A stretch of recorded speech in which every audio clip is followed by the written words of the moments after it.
Nouvel épisode sur les As TV.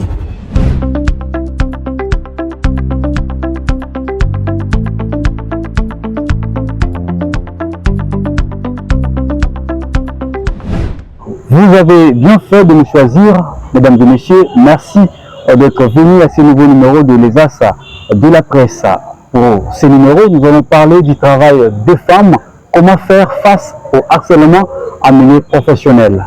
Pour en parler, nous allons recevoir pour vous Maître Zéphirin Mouma, un avocat de renom, un ancien ministre du budget de la province de Koulou, un ancien acteur influent de la société civile et secrétaire général du gouvernement du Koulou, avec qui nous saluons. Bonsoir, Maître.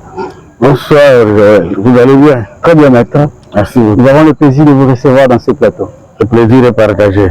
Alors, Maître, nous allons en tout cas beaucoup plus parler de Lingala pour permettre à ce que nos téléspectateurs puissent vraiment saisir sur la question que nous discutons à ce jour.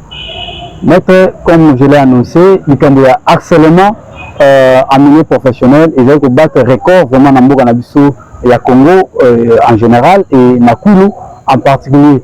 La tension entre les collègues, la tension entre les supérieurs et les subalternes, et c'est vraiment qu'on battre record. Alors, yo, en tant qu'administratif, il y a Makassi, nous déjà au groupe de la Bisso, nous avons une notion de harcèlement dans le milieu professionnel. Merci beaucoup. C'est que parce que c'est bien la qu'on vulgarise les lois sur les violences sexuelles. Comme bandeko belé baza kono comme on a dit Kamwana bon ndeko ava jeune fille et les moi si avant pas ça peut sans doute na respect que de pas de misala avant rencontrer des difficultés wana comme sous beaucoup ndeko moi si ava bala ava nakatanda kalibala au que de sika ya musala a vous avoir difficulté wana il y a harcèlement sexuel de malamu occasion pesa meli biso to lobela yango bato ba yoka poto yeba eza nini na ebandeli. Si on doit partir dès le départ, alors d'abord avec la définition du harcèlement sexuel. C'est quoi l'harcèlement sexuel? En fait, tout le monde a un qualificatif sexuel, tout le monde a un harcèlement. Exactement. Harceler signifie avoir un comportement répétitif et persistant sur quelqu'un. C'est une sorte de violence, de pression, une sorte de menace que vous utilisez soit en raison de proximité de service, soit en raison de votre pouvoir sur l'autre, soit en raison de liens professionnels, au conseil de la moninga chantage, au conseil de la moninga comportement moko boye oyo et que permettre yete na kosala mosala na ndenge elongo bani. Donc comment na mingi soki tokosiko na dimension ya sexuelle mingi ezali ba comportement oyo ezali lié na ba faveur sexuelle mutazo linga kozwa ba kosala ditu ko sepelisa posa ya nzoto na ye akosala yango likolo ya mutu epai ya mutu oyo azalaki prête nango te maza korepete yango eza kosala ke aza kogene moninga na kati ya mosala. Surtout maintenant soki tokoti na dimension professionnelle, milieu professionnel ezali nini eza esika ya mosala. Esika ya mosala ekozala cabinet neti ya gouverneur boye, c'est le milieu professionnel. Esika ya mosala ekozala neti na ba bureau na ba école, préfet na professeur moko boye, préfet na élève na professeur ezalaka yango mpe mwana mobali aza koharceler enseignante na ye ezalaka eza kaka mibali pamba te parce que basi mpe bakoki koharceler ekozala mpe na niveau esika nyonso esengeli ya mosala milieu professionnel ekozala entre avocat ekozala entre médecin ekozala na kati ya bureau ekozala le milieu la professionnel même ndenge bino bazoni boza kosala na kati ya regroupement moko boye c'est un milieu professionnel. Alors pour na kotalisa yango malamu topesi définition nango na français na kolinga tokende nango na exemple. Exactement. C'est quoi l'harcèlement sexuel. Bandeka tolobi ko luka ko ba faveur ko sepelisa misu na yo ko sepelisa nzoto na yo na ba comportement mo persistant o moninga zolinga te. Mingi ça peut se traduire au moins ndeko mwasi yaye osimie na sima. En termes d'utiliser les fesses, osimie olegisi liboko, aussi ma fessé. Ça c'est un comportement qui gêne. Aye na bureau. Là, c'est ça là, au niveau de l'activité supérieure, d'ailleurs, on a accéléré ça là, on a un commentaire du genre, ah, aujourd'hui tu es trop sexy. Ah, aujourd'hui, je sens la chaleur. On veut s'y mailler dans d'autres. Oui, il a profité pour l'exemple, par exemple, notre moteur là, la machine, à s'y mailler dans la libelle, dans l'IPK. Ça d'abord, ça dénote d'une mauvaise éducation. En réalité, c'est quelqu'un qui, par sa volonté de vouloir satisfaire cette passion, il brise les règles de respect de l'autre. Que tu sois marié, que tu, et oui, ça peut se traduire qu'au sein de la faveur de Bimanayo, Moninga Boyi, Ozongeli, Aboyi, Ozongeli, c'est le chantage, que n'a pas l'ongolo Moussala. Si on continue Bongo, et Bayo, Kawa. J'ai même vu la vidéo moko mara masiboka ke musala chef naye a eu fait que en tout cas pour musala bala photo manayo ya lobi nayaki on doit rester professionnel nayaki musala ye a lobi chef a lobi ba onyo so baleka wana soko lingite okosala te. Ça c'est vraiment le genre de comportement, il y a harcèlement sexuel ce qui t'a mis à mettre la image pour te vulgariser le comportement et ça la baga mingi si ma moninga na nzoto ko réduire même distance et lui le la moto pour se répondre à tolo naie. Ça c'est pas bon, c'est ça de comportement qui relève de d'une mauvaise éducation, mais entre copains ça peut passer. Ce que vous avez makango et les qui vous avez masina mobali et les qui mais oh vous avez masina mobali te même masina yo na musa batu. Il y a des comportements que tu ne peux pas t'autoriser.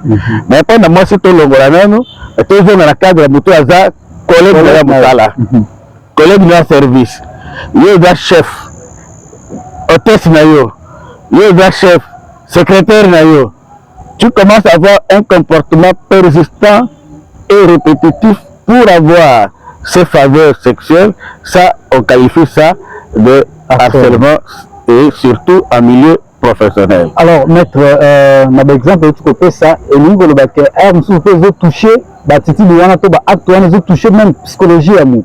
Exactement. Ça dit combien de formes il y a harcèlement la population bakoyeko sila na simba en partant par exemple de pression et ndenge nini bato bakoyeko découvrir que ya solo oyo vous allez vraiment harcèlement. Harcèlement est d'abord lié à la dimension psychologique. Moutavé linga a brisé respect à nzoto na yo. OK? Ça vous touche psychologiquement, ça vous gêne. J'ai étudié le terme gêner. Ça vous gêne de travailler. Akoya ko simo na nzoto. Yeba mwasi le qui a bêti ce sont des comportements parfois mais lorsque Moninga a repoussé yango, tu ne peux pas continuer pour le respect de l'autre. La forme ça peut être de chantage verbal. Tu n'es pas intelligent parce que généralement les hommes pour t'affaiblir ko traité oza intelligente te oza mayele te oza zoba bayo banatona de compagnie to bokena université ko sala nini et il te met dans des conditions telles que ceux qui a sengelo bima okoboya te. Il cherche à t'affaiblir psychologiquement, à t'affaiblir moralement. Yango nde ba forme yango et de la menace et un peu chantage. En tout cas, ce que vous allez faire, donc tu n'es pas, en tout cas, ici, si tu veux être correct, il utilise des propos juste pour t'offenser, juste pour te blesser, et finalité, il va affaiblir, pour que, en fait, ce cas, c'est le faveur de la Kobimanaye, donc ça peut se traduire dans la menace, ça peut se traduire dans le chantage, ça peut se traduire dans un comportement, le toucher.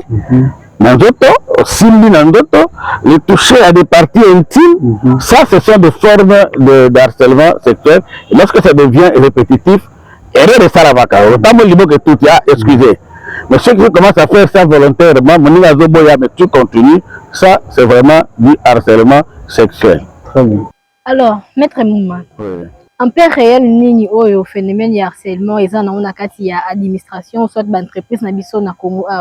Ce qui réellement phénomène n'existe pas. Pour nous balobela kayangote. Le d'abord dépend de la volonté de l'individu, parce que infraction au harcèlement sexuel n'est poursuivable que lorsque la victime dénonce. D'où, pour amener les victimes à dénoncer, et c'est comme ça, par exemple, pour vulgariser la loi sur les violences sexuelles, et c'est peut conscientiser baninga nakati ya musika ya musala, et c'est peut mobiliser batou contre ce genre de comportement. Mais pour dénombrer les cas, je ne saurais pas les faire parce qu'il faut des enquêtes approfondies. Généralement, les infractions comme le harcèlement sexuel relèvent de la zone noire de la criminalité. Zone noire de la qui si infraction par rapport à Kayango Mingité. Et Salami, Moutazo est touché parce que d'un côté, il s'est mis à battre la Moussala, de l'autre côté, avec un problème de la famille pour résoudre, qu'on a un problème de côté pression et harcèlement, parfois, tout un contexte, à quoi dénoncer en côté, à étouffé. Mini peut être basse à ma bala. A dit que ce qui a quelques informations, de ne pas me balayer, le revers et le zone de l'aïe, soit l'ibal et le coupa, soit Moussal et le bébé, généralement, il va la carte à zone noire et à criminalité, mais Moussal a besoin de ça, tu dois encourager un peu directement, de façon que tu me vulgariser les cambos, il y a harcèlement sexuel, et puis on peut se force à dénoncer. Parce qu'on ne peut pas punir le harcèlement tant que la victime ne dénonce pas. Alors, ndenge nini harcèlement particulièrement na biso bana basi et qu'on peut atteindre un niveau de dignité na biso humaine. Moi, pour être direct, j'ai toujours défini une autre zone. On a gardé une distance. Pour ça, il y a une distance. Il y a des zones, il y a humanité n'a pas permis de faire quota au Simba. Parce que ça relève de ma dignité et de mon respect personnel. Il y a un album qui est harcèlement, c'est quelle dimension on a ma baie, il a dit qu'on a respect. Nakad la kolinga, et c'est la kabuta lingayo librement et volontairement. Au bout d'un lingue, moi, sur ton lingue, bali, bolingani, il ça relève de votre propre volonté. Mais ça, vous avez comme Simba yo. En réalité, il veut la séquence respecter yote. Et ça me moi si. Au fait, moi, la Simba, basuki, et ça me manquer respect, considérer le motuna yote.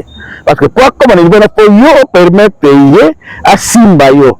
Mais ce qui permettre ça signifie que la personne ne se respecte pas. Et ça c'est une atteinte à la dignité morale de l'individu. Alors, sur le plan juridique, maître, législation congolaise, ils prévoient un cas pour éradiquer le harcèlement sexuel. En fait, c'est entre autres cas, et ça n'est parce que vous avez vu dans le cadre de la politique criminelle, la famille est tellement ébellée dans le cadre de l'administration et que vous tapez dans le cadre de la zone noire, la zone dénoncée en mingité, et donc ça que mais il faut qu'on ait l'ongola, il faut dénoncer.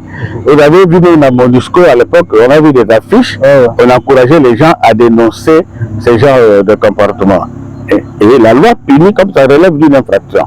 Alors, Maître Mouma, tous les cas, moi, si azali harcelé na niveau na ya musala. Démarche nini oya ko sala pona à entreprendre ou soit est-ce que zalina ba structure interne ou soit externe ou soutenir ba victime wana? En réalité, c'est grave que ça la yango. Dans le l'administration publique na biso, tout dans la net il y a des points focaux. Il y a des numéros verts où de permettre à la victime à dénoncer. Généralement, dans notre administration, il y a des villes là-bas de les amingité. Mais une fille qui est victime de l'harcèlement sexuel, de masse à liberté d'Ali, qu'on dénoncer auprès de l'autorité. D'abord, menacer Moutouana, que si tu continues, je finirai par te dénoncer.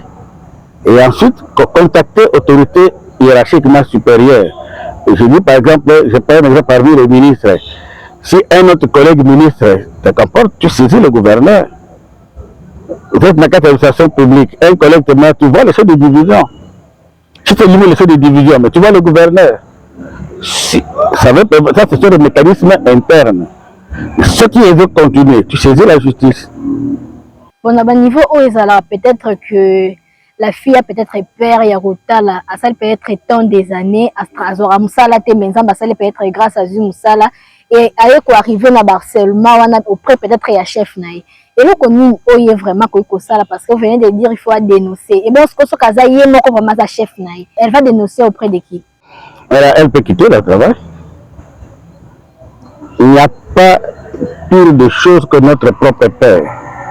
Nos propres limites s'établissent à partir de notre propre peur. L'effort que l'on peut faire, c'est de transcender la peur et de dénoncer. Au fond, à petit Morocco, au long peut démissionner. Et on va te respecter partout. C'est là où, d'ailleurs, j'encourage l'entrepreneuriat des jeunes. Il faut glisser ma moutier. Ici, chez nous, on nous a appris la bureaucratie. Au moins, on dirait ce que c'est le bureau, tout ça, la moussalaté. J'ai fait un constat, j'ai fait le sondage. Au coup, tu as des commerçants. Là, tu as vu là-bas, avec un magasin, mais ils préfèrent abandonner le magasin pour que négocier l'administration publique. C'est une mentalité que nous pouvons laisser parce qu'il faut tout passer la mentalité de la bureaucratie vers la créativité de l'emploi. Quand tu démissionnes, tu crées un emploi. Alors, maître, la population lambda de la citoyenne ordinaire, quand ça va harcèlement, ils allaient peut-être à faire caca, ça y a pas bassi. Alors, est-ce que vous avez dit harcèlement et la victime n'a pas bassi? Tout le monde a ce qui n'a pas mis, c'est exemple typique pour permettre de comprendre. Non, le harcèlement bassi, le lot c'est reconnu. Une femme peut aussi harceler un homme. Ça peut être dans un bureau, votre hôtesse vous harcèle, peut être harcelé par des attouchements, assis dans d'autres, à réduire l'écart entre yo, chef, naïe. C'est du harcèlement sexuel. Et tu peux décider à Golongolaye. Ça, tu as emmené la justice. Emmener la justice au Golingi. Parce que ici, à matière d'harcèlement, c'est la plainte préalable qui est la condition existentielle de la création de l'infraction. On fait des poursuites plutôt. C'est comment nous devons garantir la victime ou la harcelée? Bon, aujourd'hui, on a créé la forme qu'on déjà installé le chef de l'État a créé fonds et la réparation de la victime et de la violence sexuelle. Or, le harcèlement sexuel étant dans le rang classé parmi les infractions à caractère sexuel, il y a des réparations dans ce sens-là. Mais la loi condamne ça, il y a l'article 174, il y a code pénal, condamne le harcèlement sexuel. Et ça a des conséquences, peut être qu'il faut dénoncer mon toit harcelé. La première difficulté que tu peux avoir, c'est de prouver. Difficulté de bosser à moi. Conséquence de m'aller avec au compte de Moussa là, quand tu dénonces. Conséquence de Moussa, c'est que le bal est koufa. Si tu es une femme mariée. Conséquence c'est que il y a une victime, la société te regarde autrement. Au lieu de considérer dans cette réalité, et surtout si tu as déjà dénoncé une ou deux fois, il y a déjà victime, et il y a commis coupable. Alors que tu subis les situations qu'eux ne peuvent pas supporter. Ce sont les conséquences que nous pouvons citer, mais tout ce que nous pouvons faire en faisant ce genre de mission, c'est d'encourager que nous puissions transcender ces limites et dénoncer. Maître Zéphiré Mouma, quand vous victime de la justice ou bien à l'inspection du travail, est-ce que parole n'est suffisante? Le principe, c'est qu'en matière de violence sexuelle, les témoignages de la victime peuvent constituer la preuve. La prédication de la victime peut constituer la preuve. Mais, merci à déjà dans la vidéo, moi c'est qui était victime de ça, à puis le chef naïe, à ta caméra cachée. Tu peux l'enregistrer. C'est de façon pour conserver des éléments de preuve. Quand on enregistre Malobanaye, et quand on va pas dire chef, chef, je te respecte beaucoup ta femme. Ce que tu me demandes de faire, je ne peux pas le faire. Si tu conduis des dénonces, tu enregistres. C'est une preuve.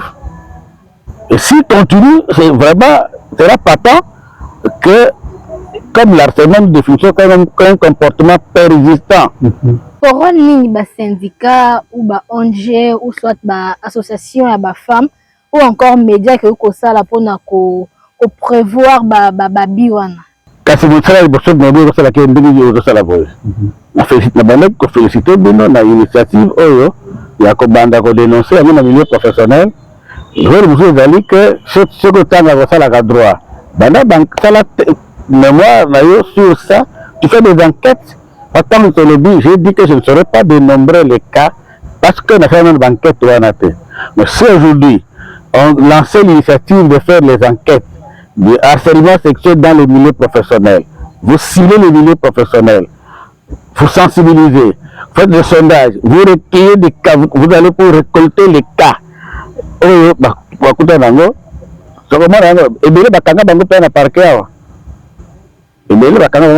mais mutu nyonso oyo bafundi na likambo tendance c'est la kowanga na likambo wana. Le droit de nier en justice, le droit de nier c'est reconnu à tout le monde. C'est comme ça que moi je t'accuse, toi tu as le droit de nier, mais moi qui t'accuse, comme on dit, il appartient à celui qui allègue un fait de le prouver. Et le principe de le droit acteur incumbit probatio. Il appartient à celui qui accuse de prouver. Mais il y a mutu bafundi, attends un droit kowanga na c'est son droit. Mais il faut faire la démonstration contraire pour vous prouver. Il y a un Sengeli, ce que moi, que vous avez carcéré dans le milieu professionnel, enregistré. Ce que vous avez carcéré, le cas témoin. Ce que vous dites que le cas caméra, la caméra, comment la caméra est apportée à mon comment ça là. Tu as mon téléphone, on peut mettre ça. Alors, Maître Mouma, les lots, la victime est belée, basant à se plaindre. Une fois peut-être harcelé à quelque fond de complètement à niveau à parquet et que mutazo harcelé à wangani il peut chercher avocat na ye ou côté parce qu'aujourd'hui dans le monde professionnel nous savons que avocat ba comment plus quoi encourager ba client na bango disons. Alors une fois que avocat côté les clients na ye qui est anié en qui a sali en côté. Maintenant comment sera la fille parce que premièrement d'abord azam tout monde peut-être plutôt on a cas viol la fille était violée ba viola qui a quelque funda. Et avocat sur côté la cliente a dit que non, à viola quitté. Comment se sentirait cette fille-là? C'est leur droit. Je veux dire que nier c'est un droit. On ne peut pas l'obliger parce qu'en droit, il y a possible que l'oblige, nul n'est censé prouver contre soi-même. C'est un principe. Nous sommes obligés à prouver contre lui. Sauf ce qu'a fait l'aveu. Mais il appartient. Vous devez fonder. Il y a prouver que c'est la démonstration, il y a la négation dans la démonstration que il y a le Kouta. Pour l'avocat prêté servant, de ne jamais défendre une cause qu'il croirait juste à son âme et conscience. Si l'avocat estime que cause du client n'a pas qu'on défendre des injustes, mais c'est son droit, c'est l'organisation de sa défense du client n'a pas. Il y a un côté le cas avocat pour détruire cette organisation et faire la démonstration que harcèlement qui est établi. Notre référent, selon le rapport à la ONG, on a coulé principalement, il y a harcèlement qui a dénoncé. Selon vous, en tant qu'avocat, est-ce que les amis de Bangui ont une méfiance contre l'institution? Les deux peuvent s'appliquer. Le Bangui peut méfiance dans l'institution judiciaire. Lorsque quelqu'un n'a pas confiance dans le système judiciaire, il préfère se taire. Les cas qui découragent ou qui amènent les gens à ne pas avoir confiance, il y a le bureau déposé plein 100 bongo.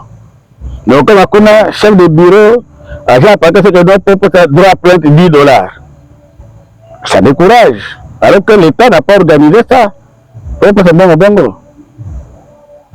Quand vous êtes découragé, ils allaient que procureur, yo que fait sa plainte, procureur comme gagne là yo.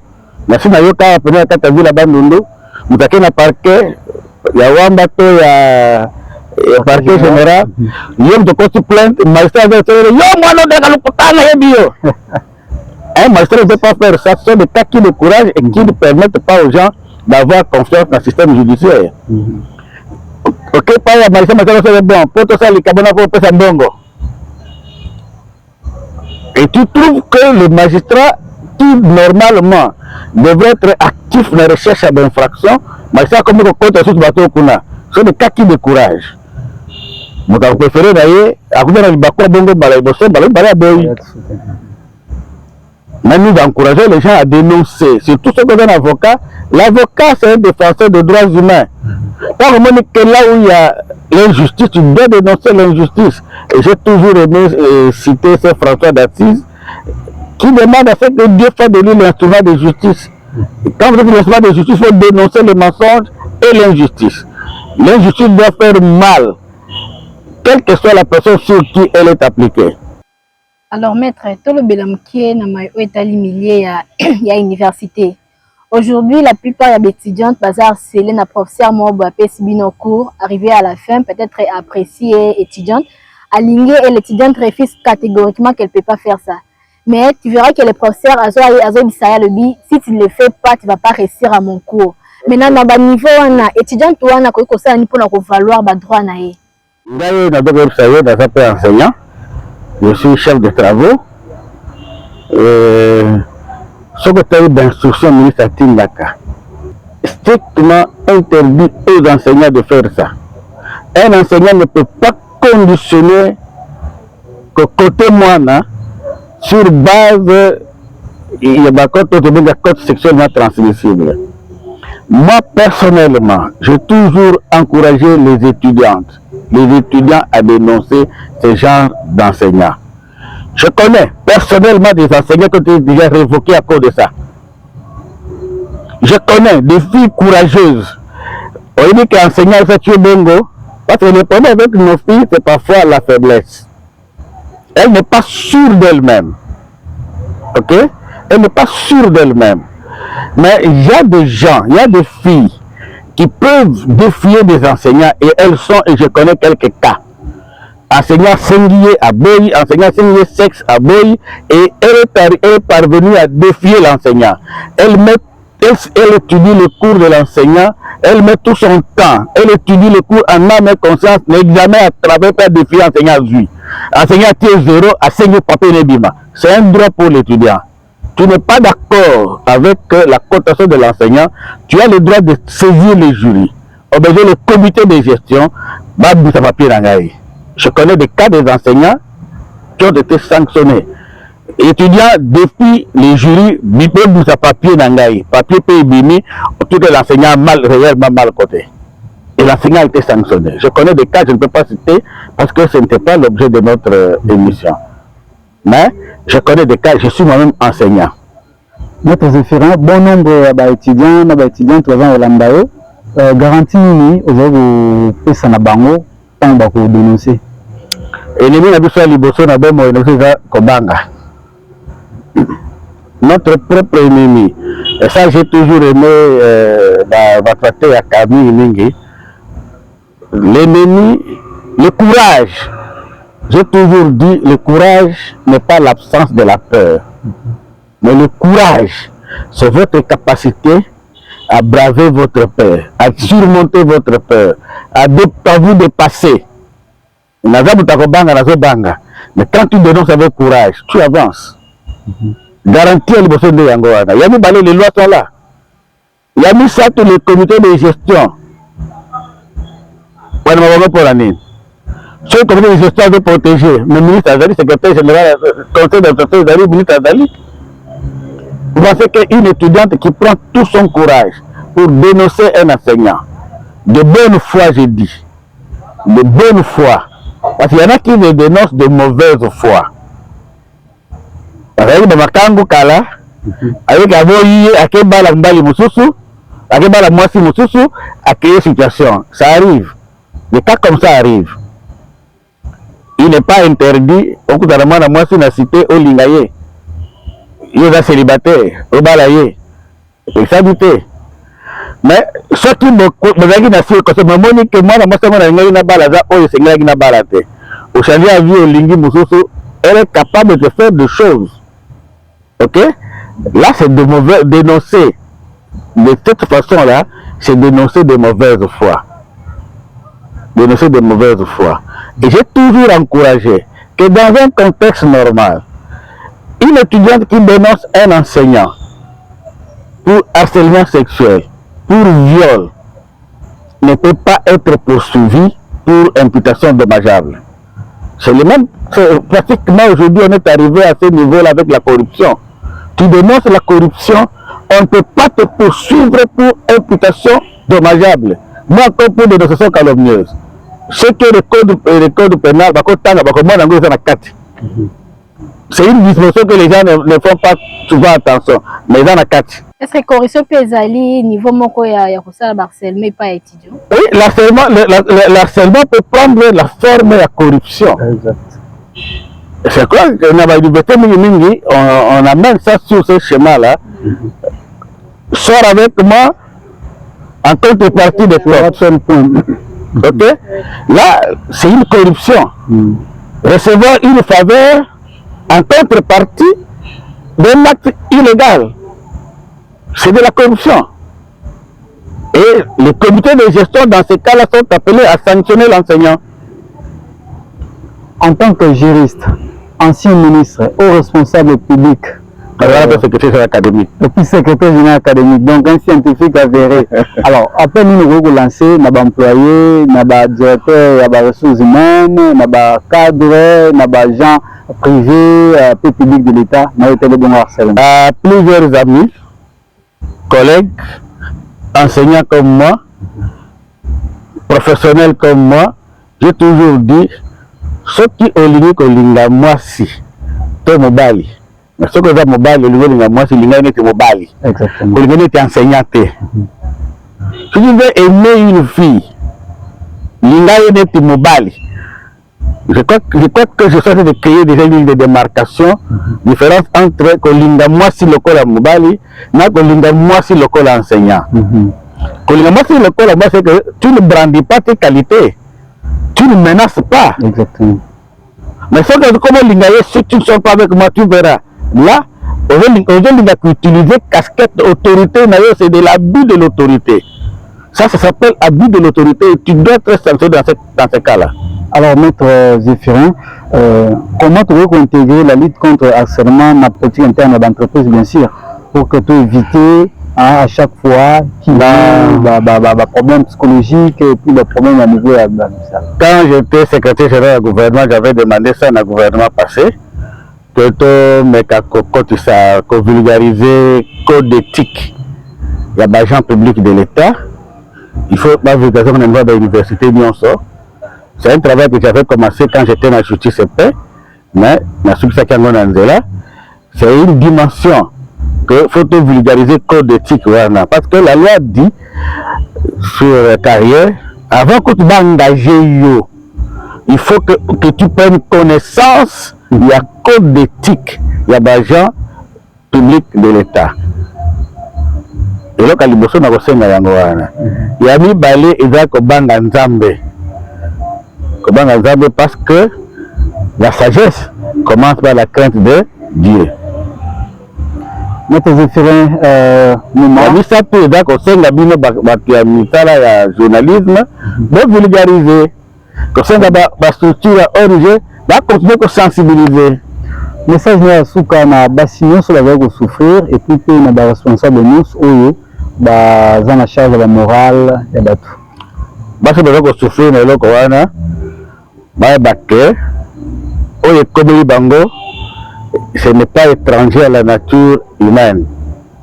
Nous avons le courage de dénoncer. Deux attitudes, soit vous faites arrêter ça par votre comportement, attitude que tu affiches, pas de la rappeler, hein?